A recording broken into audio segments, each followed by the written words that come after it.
Winter had passed, but its scars still lay heavy on the north. Winterfell, once proud and strong, stood in ruins. The walls were cracked, the towers burned, and the halls silent. After the war against the Night King and the battles that followed, not much remained of the old Stark home. Jon Snow returned from the south with heavy steps and a heavier heart. He had lost much his queen, his name, and the place he once belonged to. Now he looked at Winterfell not just as a home, but as a chance to fix something, maybe even himself. Sansa Stark had stayed back in the north, crowned queen in the north by her people. She ruled with wisdom, but loneliness followed her like a shadow. Power came with distance, and her once warm halls had become cold with duties and silence. Tyrion Lannister came north with no titles, no gold, and no real reason to stay in King's Landing. He had served many kings, spoken many truths, and carried too many lies. But when Sansa wrote to him, asking for his help in rebuilding Winterfell, he didn't think twice. Perhaps he needed a new purpose, too. The three met again in the broken courtyard of Winterfell. Jon stood quietly, brushing the snow from a stone bench. Sansa walked toward him, her red hair glowing in the morning light. Behind her, Tyrion followed, short in size, but with presence that still made men pause. "Strange, isn't it?" Tyrion said, looking around. "This place has been destroyed more times than I can count, yet it still stands." Like a stubborn old man refusing to die, Jon gave a small smile. "Then, let's give it a reason to live." They decided to rebuild Winterfell together, not just with stone and wood, but with something deeper: trust, loyalty, and the hope of a better north. Sansa handled the politics. She called on the northern lords and the families that had scattered. Some refused, too tired of war. Others came, loyal to the Stark name. Jon worked with the builders, using his hands and his silence.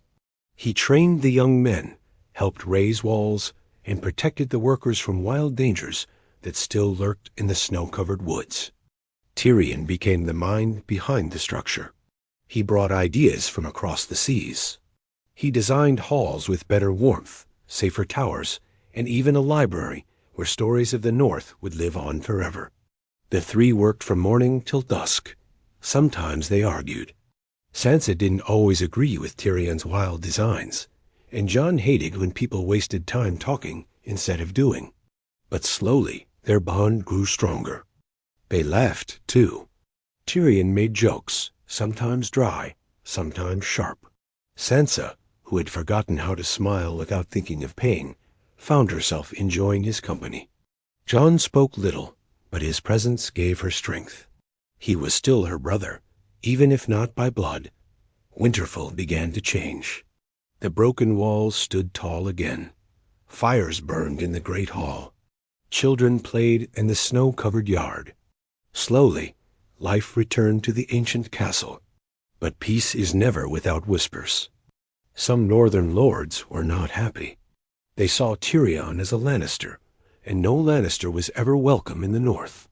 Others questioned Jon's return, calling him a Targaryen in disguise, a man who killed his queen. Even Sansa, with her crown, faced murmurs of doubt. One evening, after a long day of work, the three sat around the fire in the rebuilt great hall. "We are doing something good here," Tyrion said, sipping warm wine. Jon looked at the flames. "But people still look at us with doubt," Sansa nodded. "They remember the past. They fear change." Tyrion smiled faintly. "Then we build louder than they whisper." The fire cracked, and outside, snow began to fall again. But this time, Winterfell was ready. Snow fell heavier that night, blanketing Winterfell in quiet white silence. But inside the castle walls, there was movement, whispers, and growing unrest. The rebuilding had brought hope to many, but also fear to those who couldn't let go of the past. In the great hall, warmth filled the air, but the mood was cold.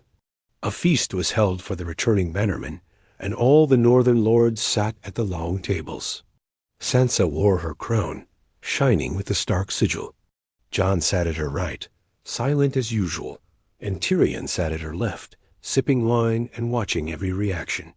The food was rich, the mead stronger, but the words exchanged were sharp. Lord Karstark stood and raised his voice. "It's a fine thing, this rebuilding, but tell me, Queen Sansa, why is a Lannister advising you?" Tyrion raised his goblet with a dry smile. "Because I'm clever, and your last advisor thought Dragonfire made for good conversation." The hall chuckled, but not kindly. Sansa narrowed her eyes. "Lord Karstark," she said coolly, "Tyrion has done more for Winterfell in months than some of our own did in years. We are not children hiding from old ghosts."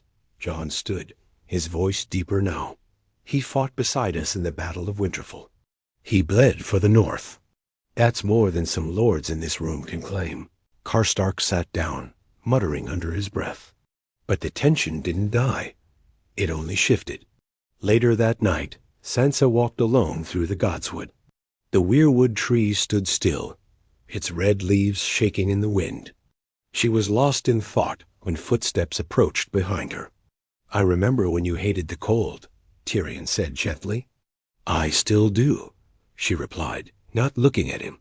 "But you've learned to survive it." "That's something." She turned to face him. "They'll never accept you, you know." "Not all of them." Tyrion shrugged. "Acceptance is overrated. I'm here to build, not to be loved." Her eyes softened. "You've changed. Maybe I was always like this, just buried under gold and wine." They stood in silence for a moment. Then Sansa spoke again. "They're watching Jon too. Some say he shouldn't have returned." "Let them watch," Tyrion said. "He's not the same Jon Snow either. The world burned a part of him. But what's left might just be what the North needs." Meanwhile, Jon walked the outer walls, checking the guards, the gates, and the defenses. He didn't need to, but he couldn't sleep. His mind still echoed with Dennery's last breath, with the screams from King's Landing, and the sound of the Night King's blade shattering. He was alive, but sometimes he didn't feel like it. He stopped at the rebuilt tower, the one Bronn had fallen from so long ago. Ghost, his direwolf, padded beside him in the snow, quiet and alert. The past was everywhere here, yet so was the future. Below, he saw a shadow sneaking past the armory. His hand went to Loneclaw. He climbed down quietly and followed. The figure ducked into a storage room. Jon entered, sword raised. "Turn around," he said. The man turned it. It was one of the stonemasons from White Harbor. But Jon saw the glint of a knife and a mark on his hand, a sunburst, symbol of the faith of the Seven. Strange for a northerner. "What are you doing here at this hour?" Jon asked coldly. The man hesitated. "Just fixing the tools." Jon stepped forward. "With a blade? In the dark?" Before he could answer, the man lunged. Jon moved fast. Loneclaw clashed against the dagger. They struggled, shadows dancing on the walls. Ghost leapt forward and tore the man to the ground. Blood spilled, steaming in the cold. Jon stood over the body, breathing hard. He searched the man's coat and found a map of Winterfell, marked routes. Hidden entries, symbols, assassins. This wasn't just one man. Someone wanted to tear down what they were building. Someone wanted Winterfell to fall again. Morning broke with pale light and bitter wind, but Winterfell no longer slept easy. Jon stood in the council chamber, the map and blood-stained dagger laid out before him on the long wooden table. Sansa sat at the head, eyes narrowed, lips pressed in a firm line. Tyrion leaned back in his chair, spinning a silver coin between his fingers. Jon explained everything: the attacker, the fight, the strange symbol, and the hidden paths marked in the castle walls. They knew the layout, he said, better than any outsider should. Tyrion took the map and studied it. These routes, some of them even I didn't know about. Old servant tunnels, collapsed stairways. Someone's done their homework. Sansa looked at the mark again. The faith of the Seven. What business do they have in the north? Jon shook his head. They never liked the old gods. Never liked the Starks. Tyrion muttered. They didn't like a lot of things.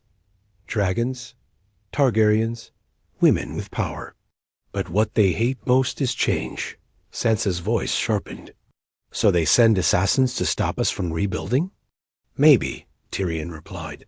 Or maybe there's something more, something darker. You don't send a single man to kill Jon Snow. That was a message, not an attack. Sansa stood. Then we send one back. By afternoon, Winterfell had changed. Guards doubled. Gates shut early. No one left or entered without being searched. Tensions climbed, and people whispered in corners. Fear crept through the stones like cold. Jon walked among the workers, his presence keeping order, but his eyes were always moving now. Ghosts stayed close to his side, growling at strangers. Every face was a question. Every shadow a possible knife. Sansa, meanwhile, sent ravens. To White Harbor, to Bear Island, even to the Vale.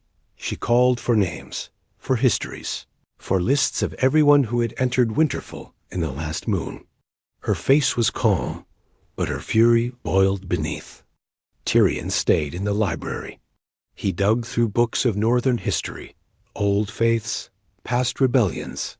He found stories of the last time the South tried to take the North through religion fire, threats, and forced loyalty. But the North had never bowed, not truly. And it wasn't about to now. That night, a fire broke out in the stables. The alarm bells rang. Jon rushed down with the guards, sword drawn. The flames roared. Horses screamed. Someone had doused the straw with oil. Sabotage. Get them out. Jon shouted, pulling open the stalls. His cloak caught fire at the edges, but he didn't stop. By the time the flames were out, 3 horses were dead, a stable boy burned, and the scent of smoke lingered thick in the air. Sansa stood outside the charred ruins, her face pale. This is not just resistance, she said quietly. This is war. Tyrion joined them, his face tight. There's something else. He handed Jon a piece of torn paper, burned at the edges. Jon read it slowly. His eyes narrowed.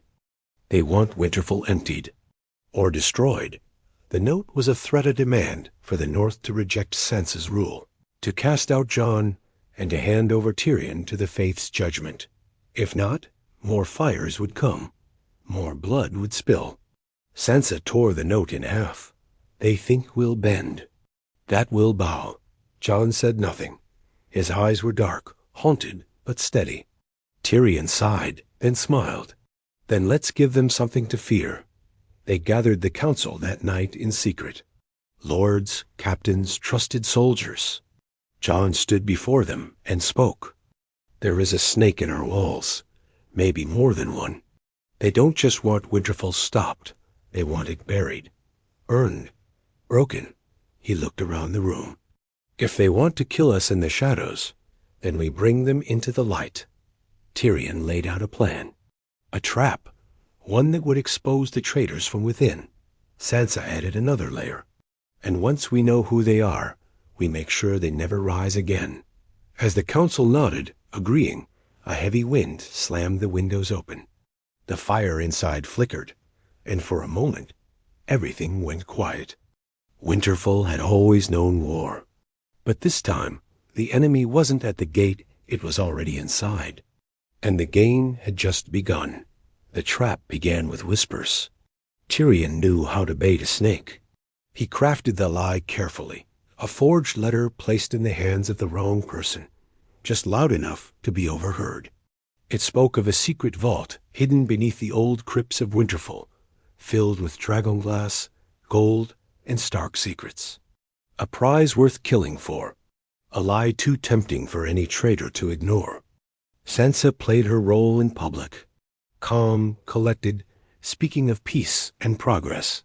She even reopened the gates briefly to let in a small merchant caravan, carefully vetted but just suspicious enough to give the hidden enemy hope. Let them think we've dropped our guard, she told Jon. Jon didn't like it. He hated politics, hated traps, hated lies. But he understood war, and this was a war of shadows. So he waited near the crypts each night, lone claw on his back, ghost stalking silently in the dark beside him. Days passed. Then one night, the bait worked. It was well after midnight when Jon saw them 3 hooded figures slipping down the stone steps into the crypts, avoiding the guards. He signaled silently. Hidden men above closed the gates behind them. Jon followed, moving like a ghost himself. The crypts of Winterfell were cold and ancient, full of dead kings and cold truths. The 3 traders lit torches and moved quickly, their whispers echoing in the dark. "He said it's under Lyanna Stark's tomb," one muttered. "What if it's a trick?" Another asked.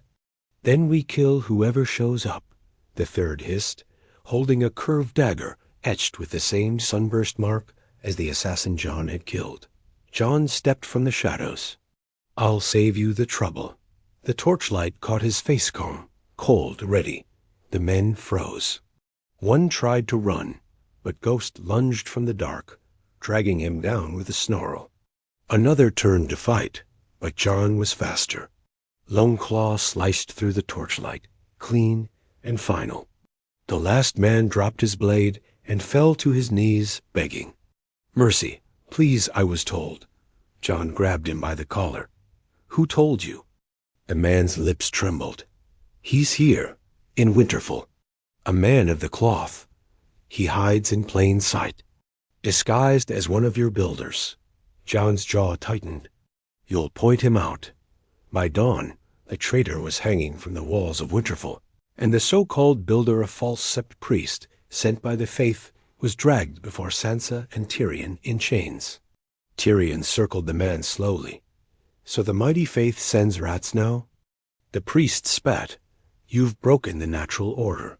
The Queen of the North? A half-blood Targaryen returned? A Lannister building castles in the land of wolves? This is blasphemy." Sansa stood, her voice like steel. "And murder is your answer?" "You're not fit to rule," the priest growled.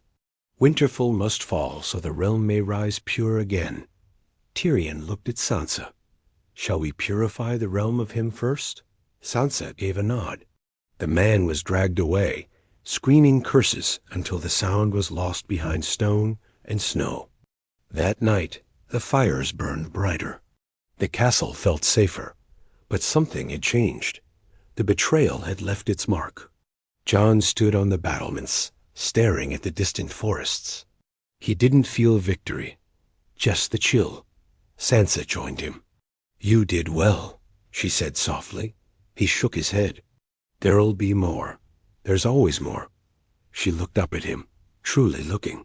"You carry too much alone." "I'm used to it." "You shouldn't be." They stood there, closer than they'd been in years, but the space between them still felt wide. Too many ghosts. Too many unspoken things.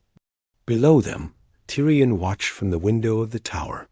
He saw the 2 Starks in silence, and he poured himself another cup of wine.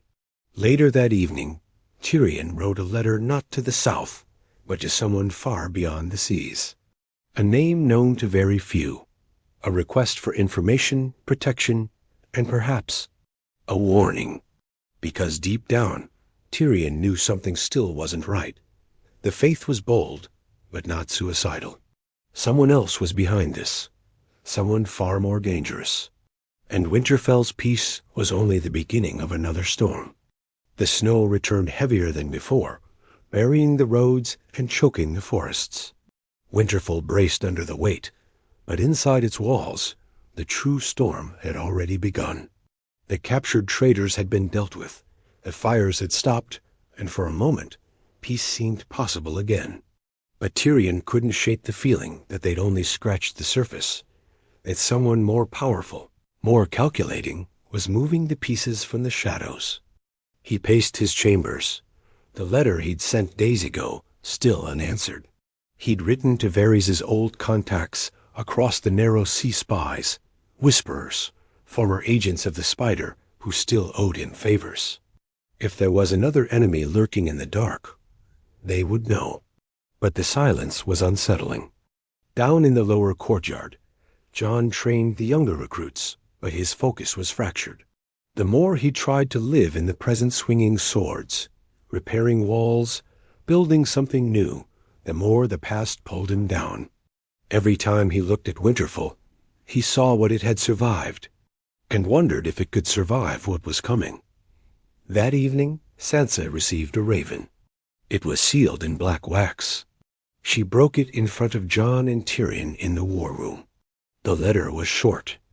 Winterfell's bones may rise, but its bloodline must not.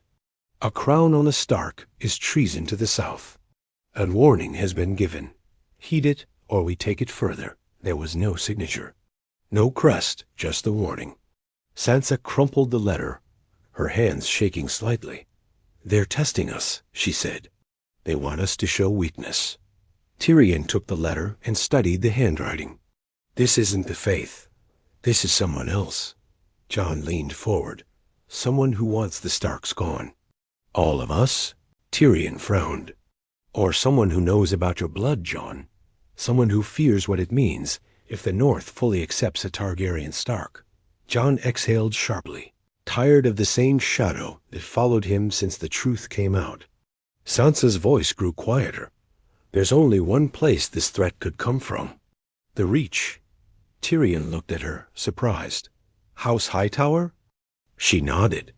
"The Faith started the fire, but someone poured the oil.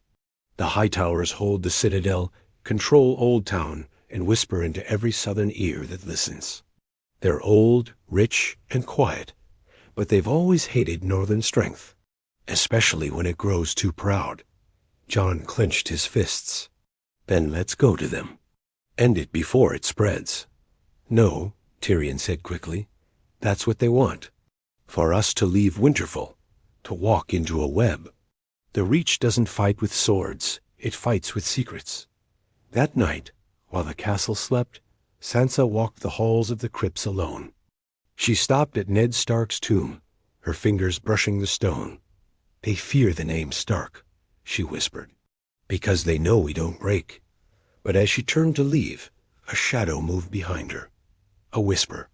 "Sansa." She spun, heart pounding. A woman stood in the dark tall, wrapped in a black cloak, her face hidden beneath a hood. Before Sansa could call for help, the woman stepped forward and whispered quickly, "Don't scream. I was sent by your mother's blood." Sansa froze. "What?" The woman lifted her hood slightly. She was not northern, not from Westeros even, her skin dark, her eyes sharp, her accent foreign. "I come from Braavos," she said. "From the house your mother once trusted. I bring you a message from the shadows." Sansa didn't move. "Speak. There is a dagger moving against your family. Not of steel, but of ink, coin, and crown. They will not burn Winterfell. They will buy it." The woman handed her a scroll, sealed in wax with a broken tree sigil. "Someone in your own court is paid by the Reach," she said. "Someone close." Sansa's heart dropped. "Who?" she whispered. But the woman was already stepping back into the dark. "Trust no one until you find the snake," she said, vanishing into the shadows. Sansa stood alone, her blood running cold, not from fear, but from the growing realization that betrayal was not behind them. It was beside them. The next morning, Sansa woke early, long before the first bell rang across Winterfell. She hadn't slept, not even for a moment. The scroll from the Braavosi messenger still sat untouched on her table, sealed and heavy like it carried poison.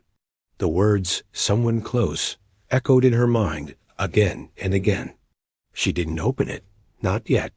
She needed clarity, not panic.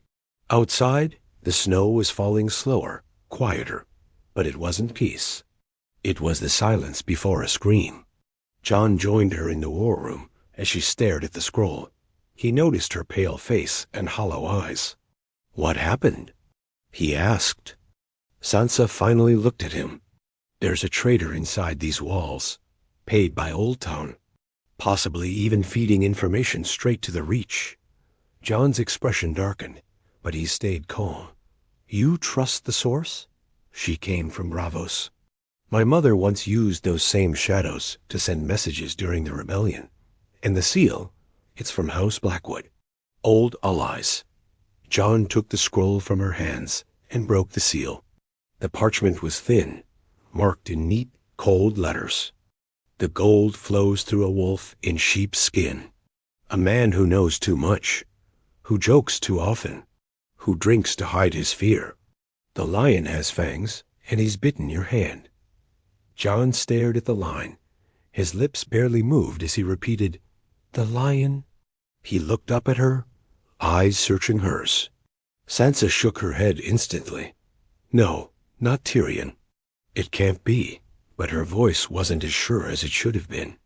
Jon walked to the window, thinking hard. He's clever, Sansa. That's what makes this dangerous. You and I, we trust him. Maybe that's exactly why they chose him. "No," she said again, sharper this time. "He came when I called. He helped rebuild everything. He fought beside us. Why would he destroy the very thing he helped create?" Jon turned slowly. "Because he's still a Lannister." The words hurt more than he expected. He didn't want to believe it. But the Reach didn't need swords. They needed whispers. Who better to whisper than Tyrion? That afternoon, Sansa and Jon kept their distance from Tyrion. They watched him carefully. Every word he spoke, every servant he passed, every scroll he read. Paranoia began to wrap its hands around them both. Tyrion noticed. By nightfall, he cornered Sansa in the Godswood. "You've been quiet lately," he said, his voice low. "Avoiding me." She didn't lie. "We received a message." "From Braavos." His eyes flickered, just for a moment. Sansa took a breath. "They said someone in this castle is betraying us. Someone close. Someone clever." Tyrion tilted his head. "And you think it's me?" "I don't know what to think anymore," she admitted. "But I need to ask." Tyrion looked into her eyes, and for once, the humor dropped from his voice. "Sansa, I've betrayed many people in my life. Kings, queens, even my own blood, but I never betrayed you." She wanted to believe him. Gods, she did. But doubt, once planted, grows fast in frozen soil. Later that night, Tyrion sat alone in the old library, fire crackling beside him. He poured himself another glass of wine, but didn't drink it. Instead, he opened a hidden compartment in the old stone wall behind a shelf. From it, he pulled out a small stack of letters, sealed in wax. Not northern, not from the Reach, from the east. He stared at them for a long while, his expression unreadable. Then he burned one slowly, carefully, until only ash remained. Outside the library, Jon watched through the slit in the door. He'd seen everything. His hand rested on Longclaw, not out of rage, but confusion. Was Tyrion protecting something? Or hiding something? Back in her chambers, Sansa stared at the empty scroll from earlier. Then she pulled out a new one and began writing. Not to her bannermen, not to the south, but to Arya. "If there is a snake beside me, I need your blade in the dark once more." Winterfell was no longer rebuilding. It was unraveling. And the enemy? It might just be wearing the face of a friend. The cold wind howled through Winterfell's towers like a warning. Days passed, each heavier than the last. Trust faded like melting snow. The castle felt quieter, colder, not because of the weather, but because everyone was watching everyone else. Jon spoke less. Sansa barely slept. And Tyrion, once the voice that lit rooms with sharp wit, now moved like a man being watched by wolves. Then the raven came. It arrived at dusk, black wings slicing through gray skies.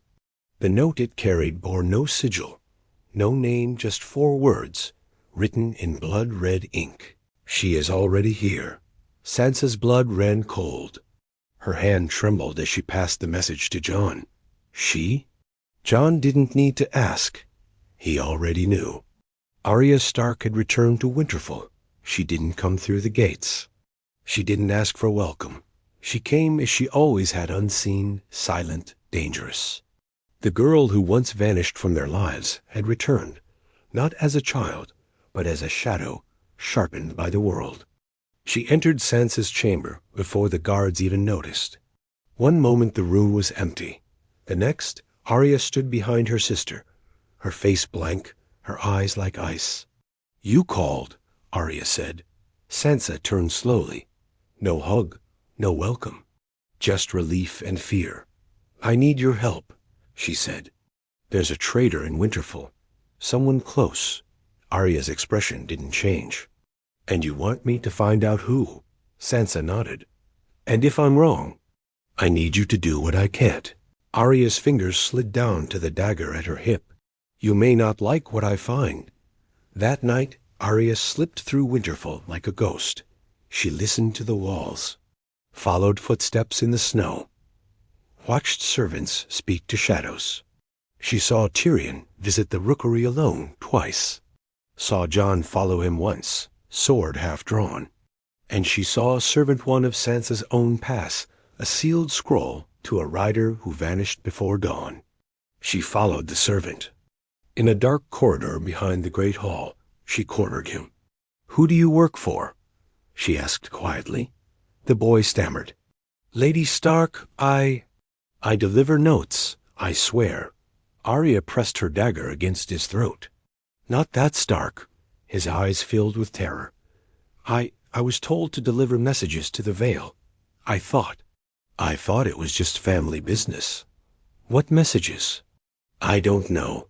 She said not to read them." "She?" He nodded, trembling. "The Queen. The Red Queen." Arya froze. "Not Sansa. Someone else. She let the boy go. He ran."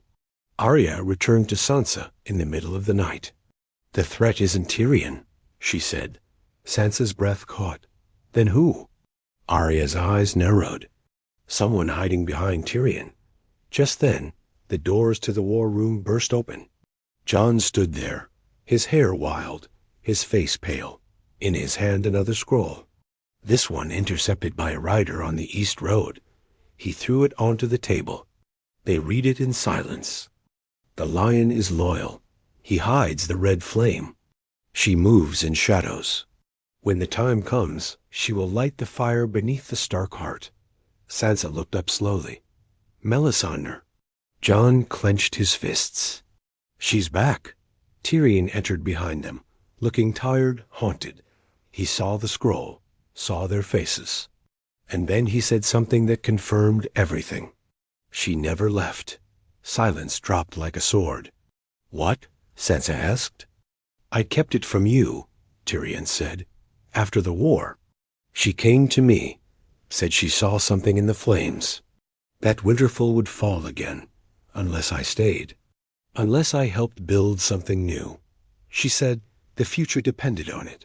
Jon stared at him. "You've been protecting her all this time?" "I didn't trust her," Tyrion said. "I feared what she might do, but I thought maybe it was just prophecy nonsense. I was wrong." Sansa stood, her voice like frost. "Where is she now?" Tyrion looked down. "In the crypts, where the flames cannot be seen." They rushed there, torches in hand, blades drawn, deep in the stone-cold heart of Winterfell, past the tombs of kings and wolves. They found her Melisandre, the Red Woman, sitting before a single burning candle. Her eyes were closed, her hands folded, lips moving in quiet prayer. "I saw you coming," she said, without opening her eyes. Sansa stepped forward. "You planned all of this." Melisandre opened her eyes slowly. They glowed faintly orange in the candlelight. "I followed the flames," she whispered. "And the flames told me the North must bleed again, for peace to rise." Jon raised Longclaw. "We are done bleeding." But Melisandre smiled. "Not with fear, with acceptance. I have lit many fires, but this one will be my last." Arya moved like lightning. The dagger flashed once, and the Red Woman collapsed in silence. Her blood pooled beneath the candle. But there were no screams, no magic, just an end. Later that night, Winterfell felt still again. Sansa stood on the battlements, the wind in her hair. Jon beside her, Arya in the shadows. Tyrion nearby, quieter than ever. The rebuilding is over, Sansa said. Now we begin something new. Jon nodded. Together. Winterfell would never be what it once was, but it had survived again.